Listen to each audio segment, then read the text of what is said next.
Si Opong ay nananatili sa severe tropical storm category at ito'y huling namataan kaninang 10 p.m. sa layong 660 kilometers east ng Maasin City, Southern Leyte.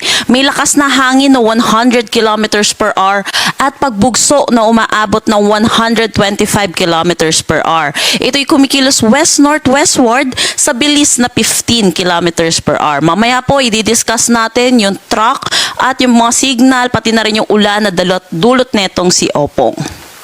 Samantala, patuloy naman yung paglayo netong bagyong si Ragasa, yung binantayan po nating sinando sa ating bansa at wala na rin naman itong direktang epekto sa anumang parte ng bansa natin.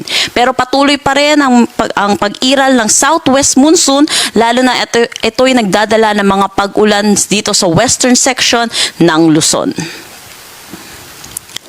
Para naman sa magiging track netong si Opong, inaasahan po natin yung pag-intensify niya into a typhoon category bukas po. At ito, sa nakikita natin sa ating track, puro letter T po yung symbol na nakikita natin dahil nakikita natin at bilang typhoon category siya tatawid ng ating bansa, patawid ng West Philippine Sea. So iba yung pag-iingat po para sa mga kababayan po natin dahil malakas na bagyo po ito.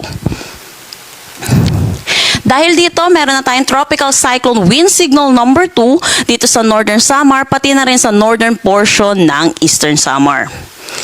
Signal number 1 naman dito sa Quezon kasama na ang Polillo Islands, Rizal, Laguna, southeastern portion ng Batangas, Marinduque, Oriental Mindoro, Romblon, Camarines Norte, Camarines Sur, Catanduanes, Albay, Sorsogon, Masbate kasama na ang Ticao Island at Amburias Island. So sa ngayon po, kikita po natin yung karatig lugar po natin dito sa Metro Manila ay meron na po tayong signal number. So inaasahan natin bukas po magkakaroon na rin tayo ng signal dito sa Metro Manila. Pero kahit meron na tayong tropical cyclone wind signal number 1, ay hindi pa rin naman po natin mararanasan yung ihip ng hangin netong si Opong. Kaya po tayo nagtataas ng tropical cyclone wind signal number 1 at ito po ay may lead time na 36 hours. So para makapaghanda po ang ating mga kababayan sa pagdaan po netong si Bagyong Opong.